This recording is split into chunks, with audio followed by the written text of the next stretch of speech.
In the hush of history, when the sun dipped behind marble columns and clay rooftops, ancient cities whispered secrets to the stars. Their days were filled with dusty sandals and bureaucratic scrolls. But their nights, oh, their nights were a slow parade of yawns, moonlit mysteries, and the occasional goat council meeting.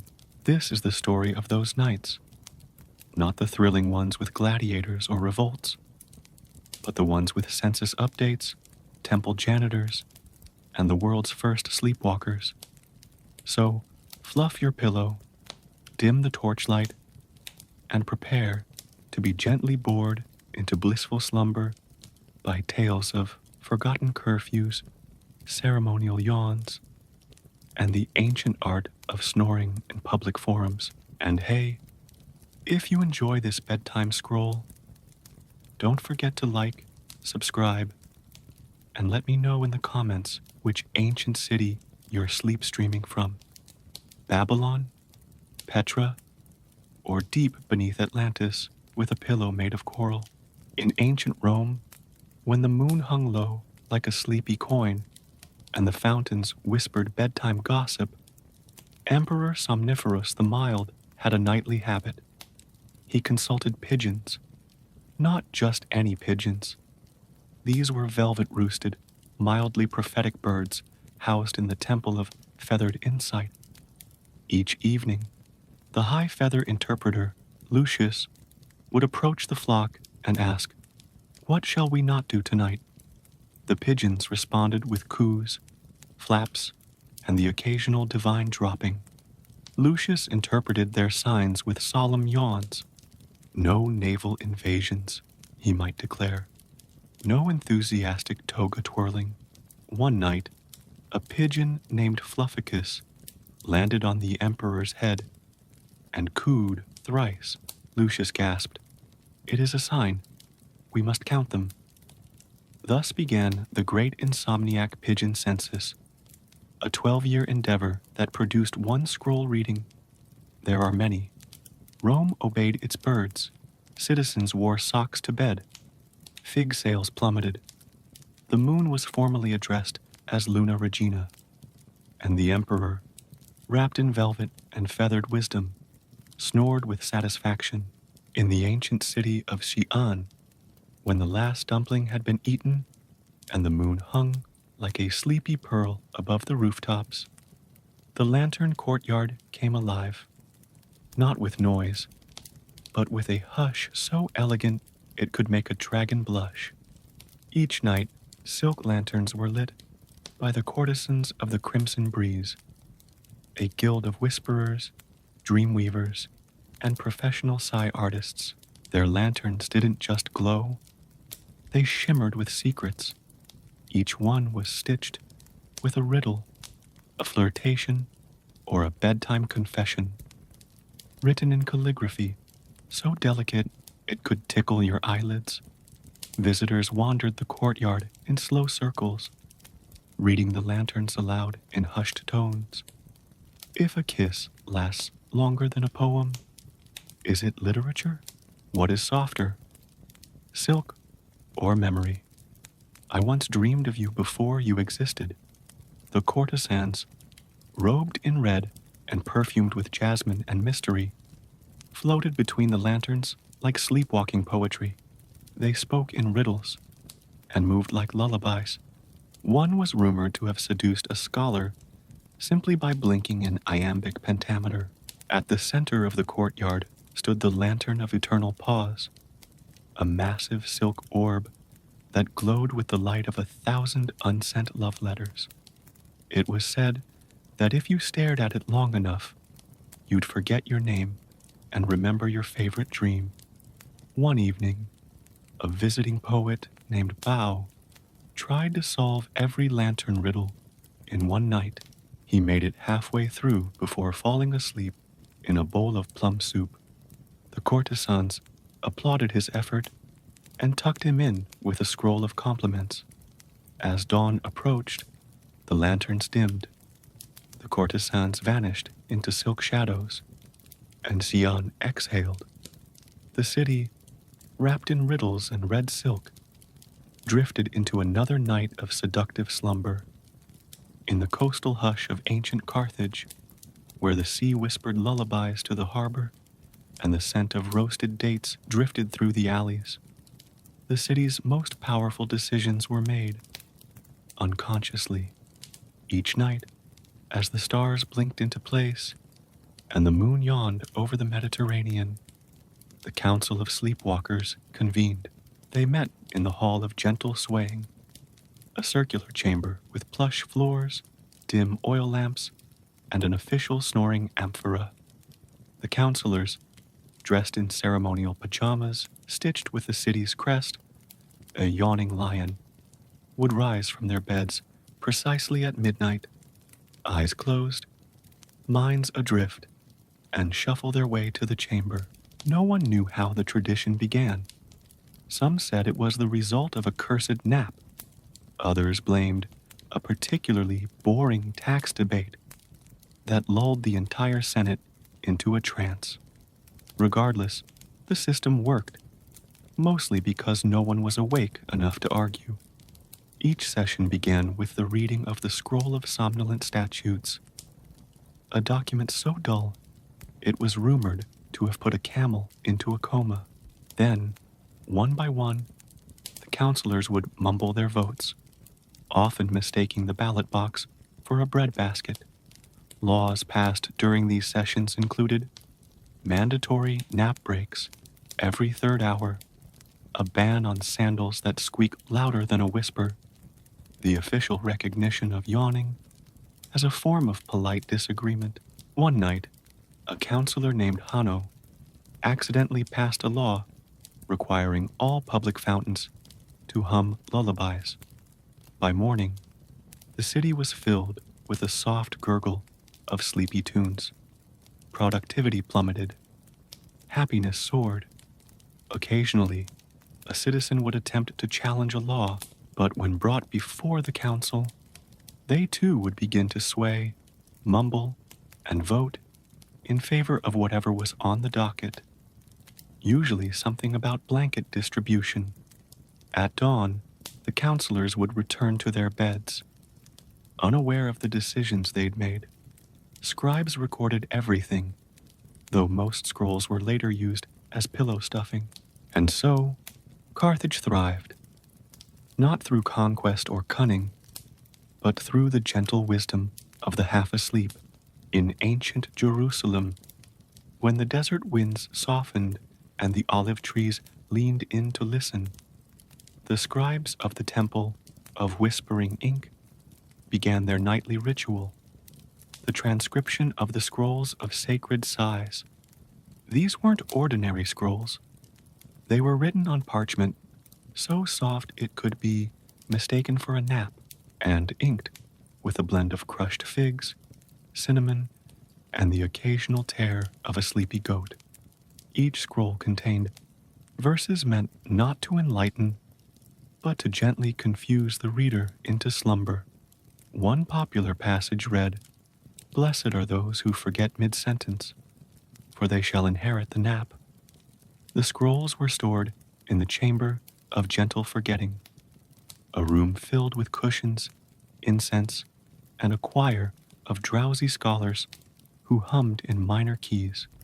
Visitors were encouraged to read slowly, sigh often, and snack quietly on honeyed almonds provided by the temple's official snack prophet, Elion. Elion claimed that certain snacks enhanced the scroll's effects: almonds for clarity, dates for dreams, pita for philosophical yawning. His recipes were inscribed on the margins of sacred texts, often mistaken for divine footnotes. One evening, a pilgrim named Miriam attempted to read all the scrolls in one sitting. She made it halfway through a verse about celestial sheep before curling up beside a menorah and snoring in Hebrew. The scribes declared her a minor miracle and gave her a blanket woven from retired metaphors. Occasionally, a scroll would be misread as a prophecy. This led to a brief period where citizens believed the Messiah would arrive riding a giant pillow. The idea was later dismissed after a rabbi dreamt of a more practical mode of transport, a well-rested donkey. As dawn approached, the scribes rolled up their scrolls, the snack prophet refilled his almond pouch, and the city exhaled. Jerusalem, wrapped in sacred sighs and sleepy wisdom, drifted into another night of holy hush in the lush, moonlit jungles of ancient Tikal, where jaguars tiptoed through shadows and the trees whispered in slow syllables. There stood a temple unlike any other, not dedicated to war, rain, or maze, but to the sacred art of yawning. The temple of the eternal yawn was carved from stone so smooth it made even the most alert visitor feel vaguely horizontal. Its steps were shallow, its corridors echoing with the soft sound of ceremonial sighs. At its heart, beneath a ceiling painted with sleepy constellations, Mayan priests gathered nightly to perform the ritual of the 7 sighs. Each sigh had a purpose. The first sigh, to release the burdens of the day. The second sigh, to honor the nap that could have been. The third sigh, to acknowledge the mystery of misplaced sandals. The fourth sigh, to synchronize with nearby sloths. The fifth sigh, to confuse time itself. The sixth sigh, to summon the spirit of the great hammock. The seventh sigh, to begin dreaming before sleep arrives. The priests wore robes stitched from banana leaves and boredom, and their yawns were so powerful they once caused a parrot to forget its own name. Visitors were invited to join the ceremony, provided they could yawn in rhythm and refrain from asking questions faster than a turtle's pace. One evening, a tourist from a neighboring city tried to clap during the 5th sigh. The temple gently ejected him via a slow-moving vine. He later apologized and brought a gift, a pillow shaped like a pyramid, which was immediately declared sacred. Outside, the jungle swayed. The stars blinked slowly, and Tikal, wrapped in sighs and sacred stillness, drifted into another night of ceremonial slumber. In ancient Sparta, where discipline was sharper than a spear and sandals were tied with purpose, there existed a secret training program known only to the elite, the pajama protocol. By day, Spartans wrestled, marched, and glared meaningfully at clouds, but by night, a select few were chosen to enter the chamber of tactical napping, a stone barracks filled with soft mats, dim torchlight, and the faint scent of lavender and leather. Here, warriors were trained to sleep strategically, with one eye open, one sock off, and their shields tucked under their pillows. The goal? To be ready for battle, even in the middle of a dream about olives. Their instructors, known as the snore sergeants, barked bedtime orders like, "Fluff that pillow with honor," "Snore from the diaphragm," "Dream only of victory," or soup. Each recruit was issued a standard issue pajama tunic, stitched from retired battle flags, and embroidered with motivational bedtime slogans like, "Rest is resistance," and "Nap like a champion." One legendary warrior, Leonid Nap, was said to have won a duel while sleepwalking. He mistook his opponent for a pillow thief and gently tackled him into a pile of ceremonial blankets. The crowd applauded in slow motion. Occasionally, a recruit would snore too loudly and be sent to the echo chamber of reflection, where they were required to listen to their own snores, played back by a chorus of sleepy elders. As dawn approached, the warriors emerged from their barracks, refreshed, alert, and slightly wrinkled. Sparta, ever proud, marched forward, not just with strength, but with the quiet confidence of a well-rested army. In the ancient city of Mohenjo-Daro, where the streets were laid out with suspicious precision and the wells whispered bedtime gossip to passing buffalo, a discovery was made that changed the course of sleep history forever. It began with a dig, not a dramatic one, but a slow, yawning excavation led by Professor Dozendra, an archaeologist known for falling asleep mid-brushstroke. One afternoon, while gently dusting a suspiciously lumpy artifact, she uncovered what appeared to be a pillow. Not just any pillow, a clay pillow. It was rectangular, slightly curved, and painted in a shade of beige, so uninspiring it made nearby pottery lose interest in being decorative. The pillow was inscribed with symbols that translated roughly to, "For dreams that go nowhere." Intrigued, the professor placed the pillow in the center of the excavation tent. Within minutes, every assistant had fallen asleep. One curled around a shovel, another snoring into a stratigraphy chart. Even the local goats took a nap. Word spread. The artifact was dubbed the Somnus Slab, and scholars from across the region came to study its effects. Experiments were conducted. One scholar stared at it for 3 hours and forgot his thesis. Another tried to use it as a headrest and woke up speaking in ancient yawns. A third simply touched it and immediately craved warm lentil soup and a nap. Theories emerged.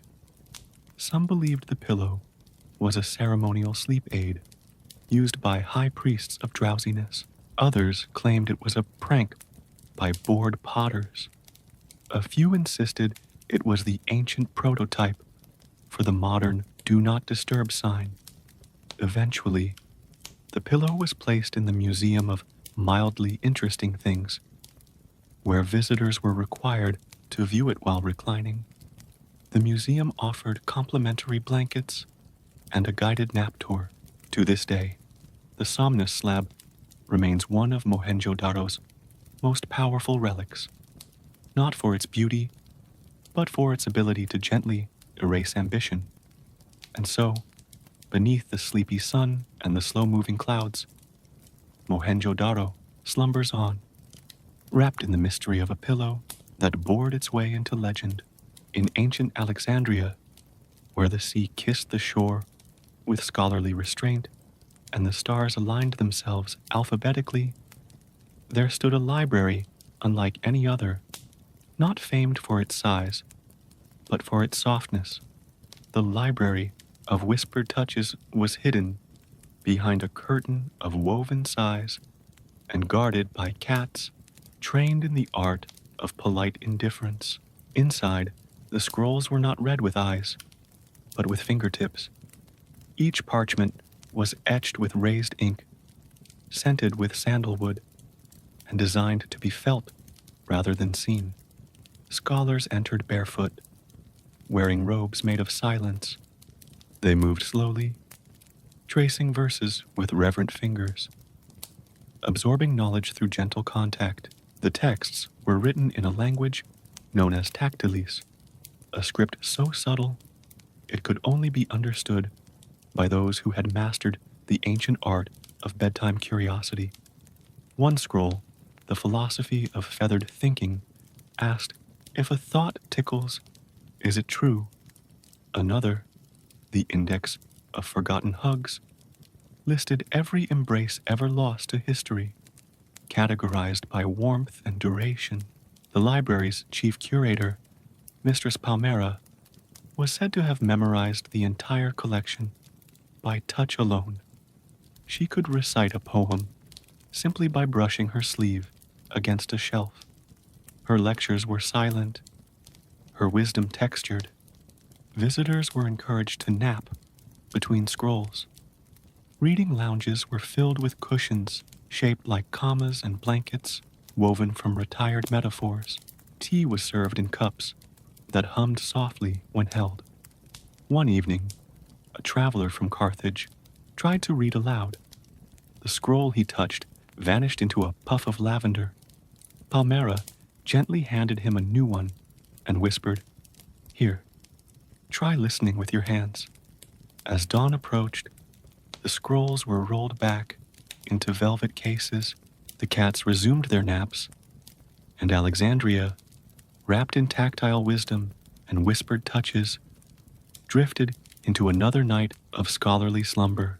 In the ancient city of Babylon, nestled between the Euphrates and a particularly lazy breeze, there stood a building so unremarkable it was often mistaken for a very large nap.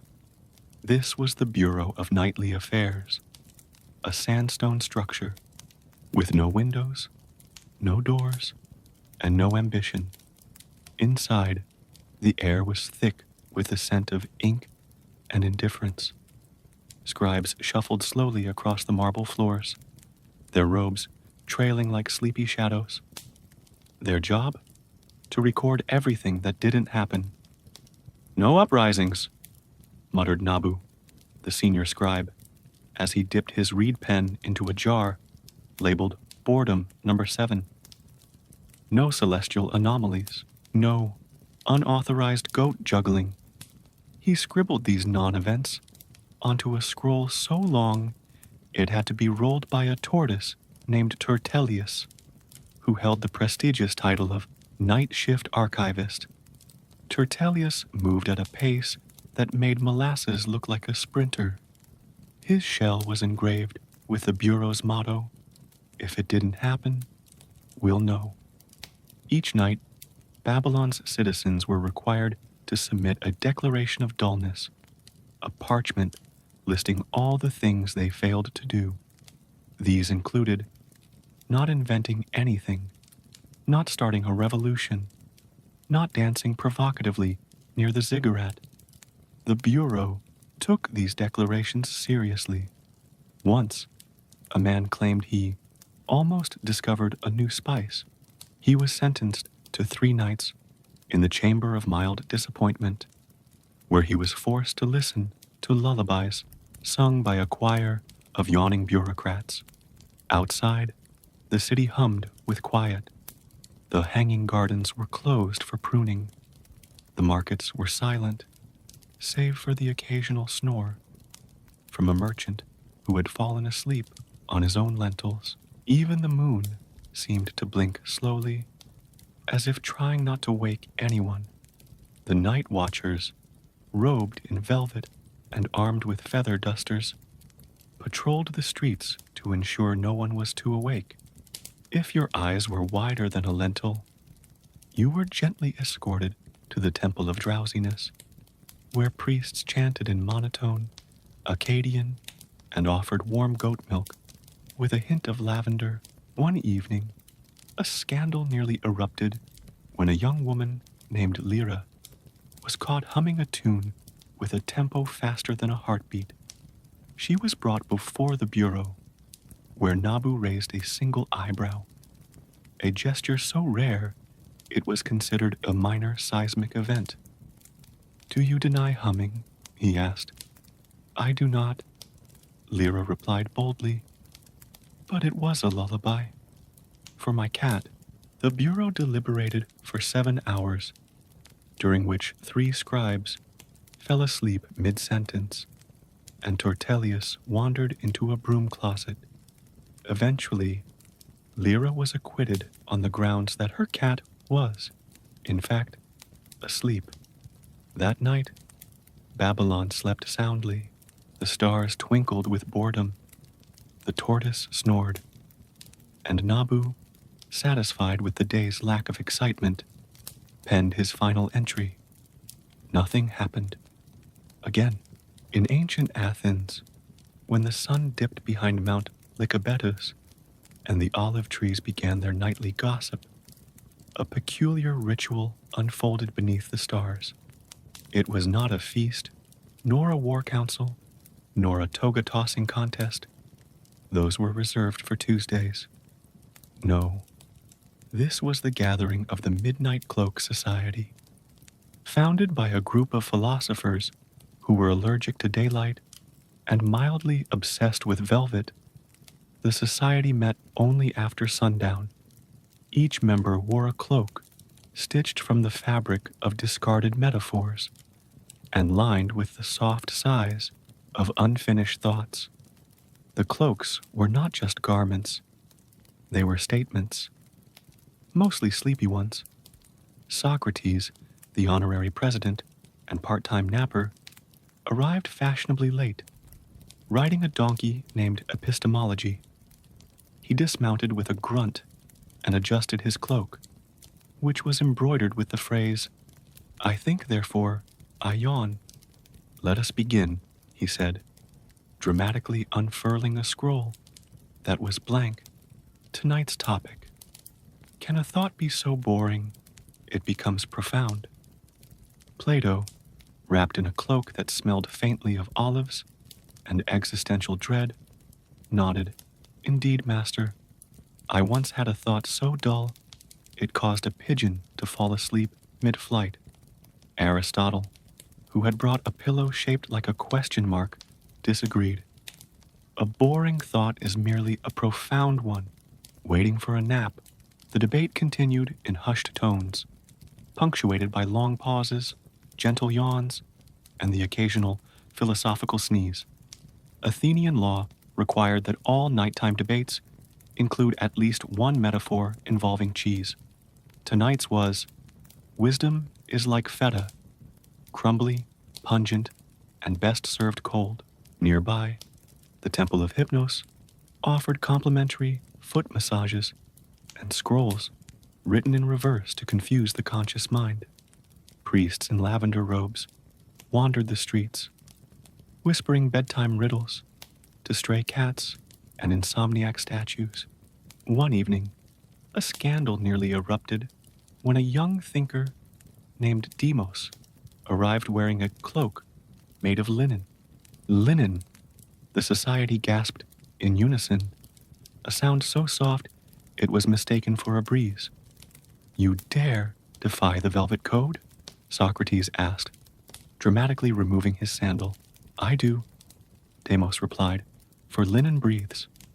The philosophers debated this for 7 hours, during which 3 members fell asleep mid-sentence and one accidentally married a fig tree. Eventually, Demos was allowed to stay, provided he agreed to wear a velvet hat shaped like a question mark. As dawn approached, the society concluded their meeting with a ceremonial group yawn, synchronized, slow, and deeply philosophical. Socrates scribbled the final thought of the night onto a scroll made of recycled sighs. The mind, when cloaked in boredom, dreams most vividly. The stars blinked in approval, the olive trees nodded, and Athens, wrapped in velvet and vague ideas, drifted into another night of contemplative slumber in ancient Ur, nestled between sleepy rivers and the occasional wandering sheep. The city's most powerful force wasn't its priests or merchants. It was paperwork. Each night, as the moon rose like a bored coin and the stars arranged themselves alphabetically, the clerks of the moonlight bureaucracy emerged from their cubicles carved into clay. They wore robes made of recycled scrolls and sandals that squeaked with administrative authority. Their task: to file, stamp, and misplace documents no one remembered submitting. The Bureau operated under the sacred principle of, if it's written, it must be forgotten. Citizens were required to submit nightly forms, such as Form 17B, Declaration of Intent to Nap, Form 42Z, Request for Dream Reassignment, and Form 88M, Complaint about a Loud Star. Each form required 3 signatures, 2 witnesses, and 1 ceremonial yawn. The yawn was considered binding. The head clerk, Madame Drausippa, was known for her ability to stamp documents in her sleep. Her seal, a sleepy llama surrounded by question marks, became the official symbol of nocturnal governance. One evening, a farmer submitted Form 12Q, petition to rename his cow. The Bureau deliberated for 7 hours, during which 3 clerks fell asleep on their inkwells, and one accidentally approved a law requiring cows to wear hats. The farmer was thrilled. The cow was indifferent. Occasionally, a form would go missing and reappear years later inside a loaf of ceremonial bread. These were declared divinely delayed and immediately archived in the Hall of Misfiled Miracles. As dawn approached, the clerks rolled up their scrolls, extinguished their candles, and returned to their clay cubicles. Wrapped in stamps and sleepy signatures, drifted into another night of sacred slowness in ancient Pompeii, nestled between vineyards and vague geological warnings. Bedtime came with a ritual, the pre-snooze volcano watch. Each evening, as the sun dipped behind Mount Vesuvius and the sky turned the color of overcooked figs, citizens gathered in their courtyards with cushions, snacks, and a healthy dose of denial. They stared at the mountain, which occasionally puffed smoke like a bored baker, and asked the same question: is it just stretching? The official volcano watchers, a group of elderly men with telescopes made from repurposed wine funnels, took notes on scrolls labeled "probably fine." Their observations included: the mountain blinked. It sneezed once, but politely. A pigeon flew away calmly. Each report was followed by a communal yawn and a vote on whether bedtime should proceed. The vote was always unanimous: sleep now, worry later. To soothe nerves, the city hosted nightly lullaby concerts featuring flutes, soft drums, and one man named Gaius who could hum in Latin. Vendors sold calming snacks like ash-dusted almonds and magma-shaped marshmallows, purely decorative. One evening, a child asked, "What if the mountain wakes up?" The crowd laughed gently and handed her a pillow shaped like Vesuvius. "If it wakes," they said, "we'll ask it to go back to sleep." The mountain grumbled. The people tucked in, and Pompeii, wrapped in volcanic optimism and pre-snooze rituals, drifted into another night of blissful unawareness.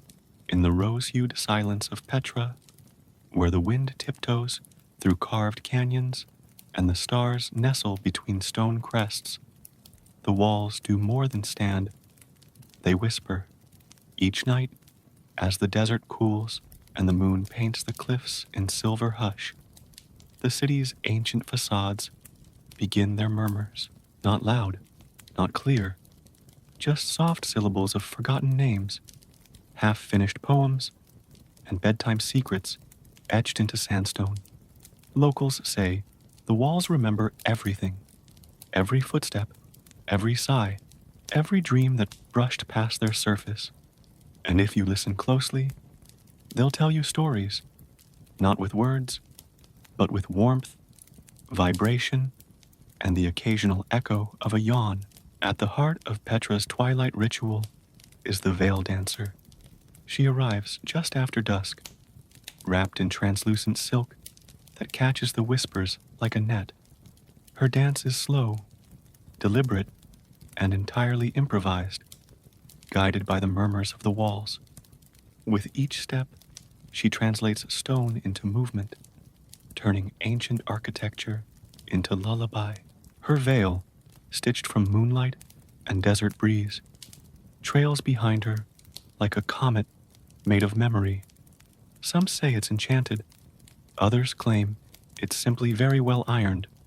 Visitors gather in silence, seated on cushions shaped like camels and sipping warm date milk. No one claps. Applause would startle the walls, Instead, they blink slowly and nod in rhythm.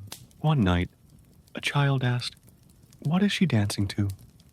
An elder replied, "To the sighs of the city and the dreams we forgot to finish." As dawn approached, the dancer vanished into the canyon's curve, her veil trailing like a sleepy comet. The walls quieted. Petra, wrapped in whispers and silk, drifted into another night of sandstone slumber. In the opulent hush of Constantinople, where domes shimmered like sleepy halos, and the Bosphorus murmured bedtime gossip to passing ships, there existed a guild so powerful, so persuasive, it could sway emperors, gently and preferably while swaying. They were the Hammock Guild of Temptation, founded by a group of retired diplomats and professional loungers. The guild specialized in crafting hammocks so luxurious they were considered minor miracles. Each one was woven from imperial silk, stitched with lullabies, and perfumed with the scent of distant naps. Their headquarters, the Hall of Gentle Swaying, hung above a quiet courtyard, suspended by ropes, blessed by 3 yawning bishops. Entry required a slow blink and a signed declaration of surrender to comfort. Guild members, known as tempters, wore robes that doubled as blankets and spoke only in soothing metaphors. Their motto, "Why stand when you could sway?" Each evening, they hosted the ceremony of reclining persuasion, where nobles, scholars, and the occasional confused goat were invited to lie back and reconsider their ambitions. Decisions were made mid-sway, policies drafted between naps, and treaties signed with feather quills dipped in chamomile. One night, Emperor Napoleonus the Plush was convinced to delay a war simply because the hammock was too persuasive. Another time, a tax reform was postponed after a senator fell asleep while trying to calculate percentages on a gently rocking spreadsheet. The Guild's most prized hammock, the Sultan's sigh, was said to be so comfortable it once caused a visiting dignitary to forget his own name and declare peace with a pillow. As dawn approached, the hammocks slowed, the tempters tucked in their guests, and Constantinople, wrapped in silk and swaying dreams, drifted into another night of gentle temptation.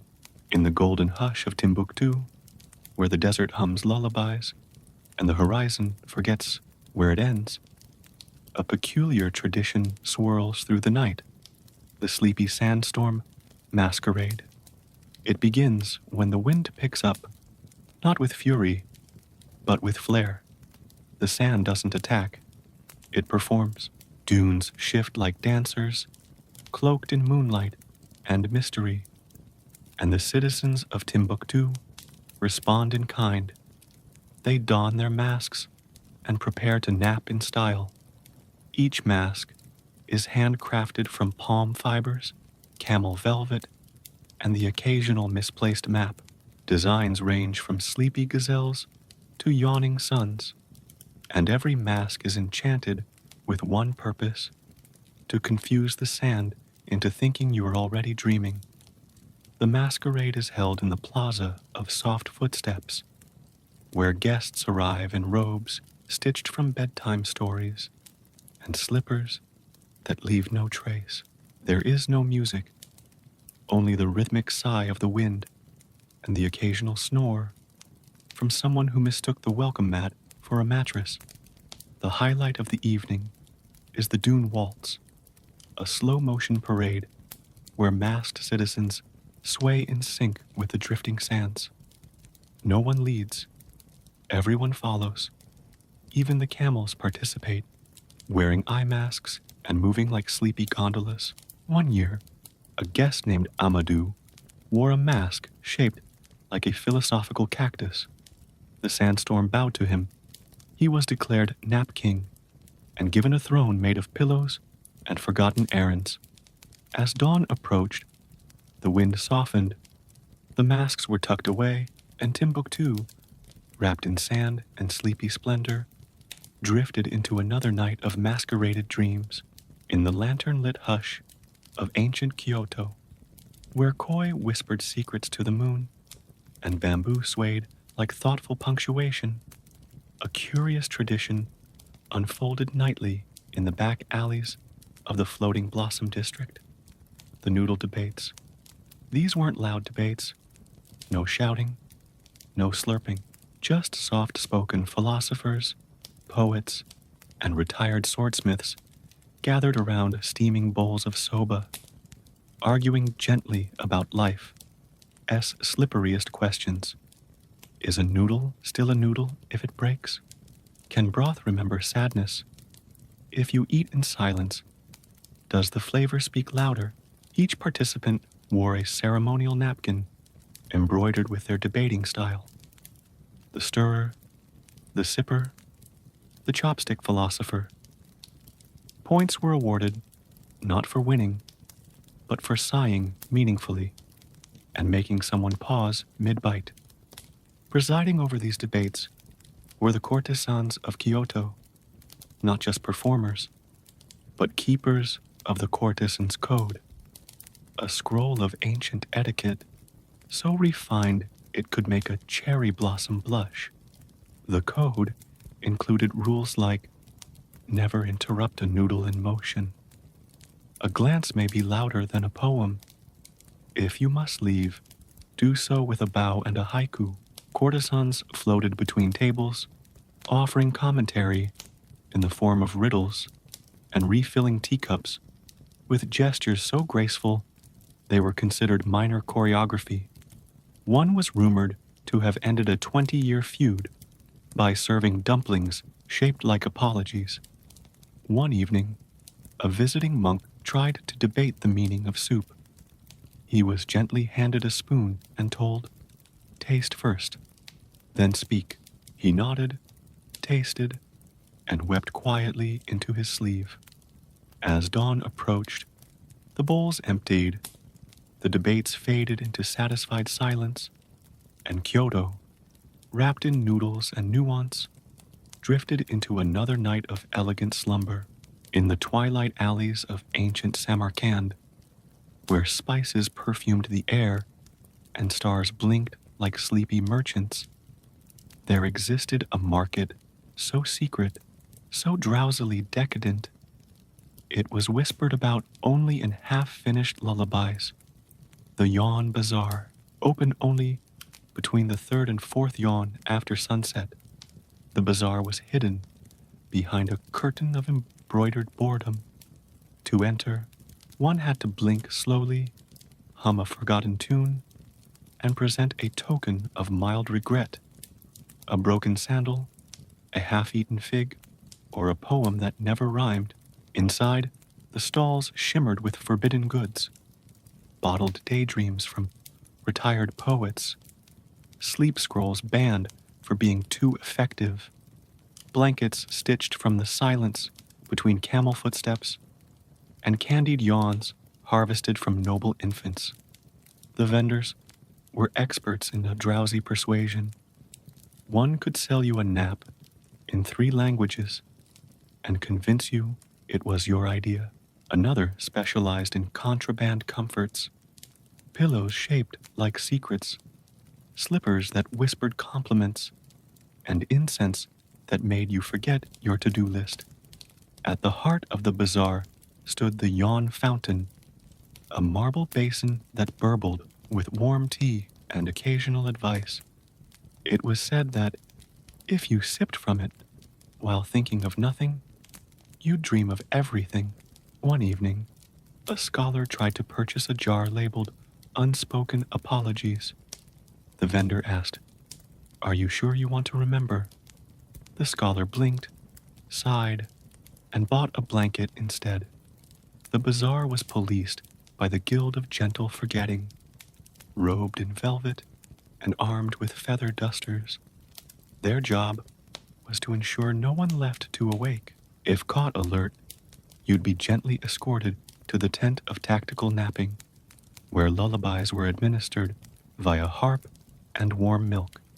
As dawn approached, the stalls folded into shadows, the vendors vanished into silk, and Samarkand, wrapped in forbidden comfort and sleepy commerce, drifted into another night of luxurious hush.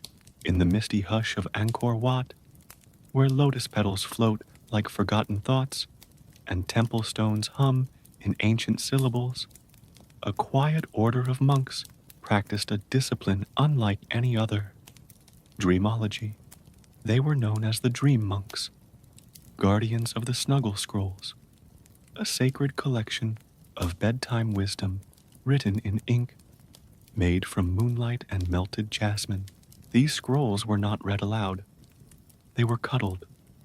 Each scroll was wrapped in soft cloth and stored in the temple of gentle reclining, a chamber filled with cushions shaped like clouds and incense that smelled like memory. To study a scroll, one had to lie down, close their eyes, and let the words seep in through the skin. The teachings were subtle. Truth is a blanket shared. The deepest thoughts arrive when you stop looking for them. If your dream has stairs, climb slowly. The dream monks wore robes dyed in shades of drowsy gold and moved with the grace of someone halfway through a nap. Their chants were barely audible, more like coordinated sighs, and their meditation sessions often ended with synchronized snoring. Visitors came from distant lands seeking enlightenment, only to be handed a pillow and told, "Begin with rest." Some resisted, others wept with relief. One scholar claimed to have unlocked the meaning of life after spooning a scroll titled "The Philosophy of Napping Near Water." At sunset, the monks performed the ceremony of the folded thought, gently tucking each scroll into its blanket and humming lullabies to the stars. The temple glowed with quiet purpose, and the jungle leaned in to listen. As dawn approached, the scrolls slept, the monks exhaled, and Angkor Wat, wrapped in dreams and sacred softness, drifted into another night of enlightened slumber. In ancient Thebes, where the Nile meandered like a distracted thought, and statues stared wistfully into the middle distance, the city's most anticipated event was not a parade nor a coronation, but the Dull Drum Festival of Desire. Held once a year in the Plaza of Prolonged Pauses, the festival celebrated longing romance and mild confusion through the hypnotic beat of the dull drum, a sacred instrument made from papyrus goat hide and the sound of waiting. The drum produced a single, soft thum every 7 minutes. That was the tempo. Anything faster was considered scandalous. Couples gathered in linen robes, holding hands with the intensity of people unsure if they were holding hands. Courtesans performed dances so slow they were mistaken for statues. Poets recited verses between drum beats, often forgetting the beginning by the time they reached the end. One popular verse went, "I desire you." Eventually, festival rituals included the sandal shuffle, a romantic walk where partners drag their feet in perfect unison, the blank stare exchange. Lovers gaze into each other's eyes until one blinks and declares their feelings via interpretive sigh, the papyrus toss. Participants write their desires on scrolls and toss them gently into the breeze, hoping they land somewhere meaningful. The high priest of the festival, known as Thumos the Patient, officiated ceremonies with a staff carved from ancient hesitation. His sermons were mostly pauses, punctuated by meaningful eyebrow raises. One year, a merchant tried to speed up the drumbeat. The crowd gasped. The drum sulked. Thebes declared a citywide nap to recover. As dawn approached, the final thum echoed across the plaza, scrolls fluttered, sandals shuffled, and Thebes, wrapped in slow rhythm and sleepy yearning, drifted into another night of deliberate desire. Beneath the waves, where coral hums lullabies and sea turtles blink in slow wonder, the lost city of Atlantis prepared for its final nap. It wasn't a disaster. It wasn't a punishment. It was a choice. The Atlanteans, masters of quiet magic and underwater etiquette, had grown weary of surface noise and sunburn, so they gathered in the temple of gentle submersion, a dome of pearl and sighs, and voted, unanimously and with great softness, to dissolve into dream. The ritual was called the final nap. It involved a blanket woven from sea foam and forgotten lullabies, a conch shell choir humming in minor key, and a ceremonial yawn so deep it echoed through the Mariana Trench. At the heart of the city, two lovers, Lyra the Bubble Weaver and Kale the Tide Listener, shared the last kiss of Atlantis. It was slow, suspended, and wrapped in a shimmer of bioluminescent affection. Their kiss became legend, drifting through the ocean in a bubble that never popped. As the city sank deeper into sleep, buildings folded into coral, scrolls turned to seaweed, and statues exhaled. Fish swam through libraries. Dolphins inherited the archives. The sea, ever gentle, tucked Atlantis in with waves and whispered, "Rest now." No one mourned. Everyone dreamed. And so, Atlantis, wrapped in bubbles and love, drifted into its final nap, not lost, but sleeping, somewhere beneath the sea, where dreams are slow and kisses last forever. Thank you for wandering through whispers, lullabies, and sleepy rituals with me. From Rome's feathered omens to Atlantis's final sigh, may your own nights be filled with gentle mystery and soft wonder. Good night,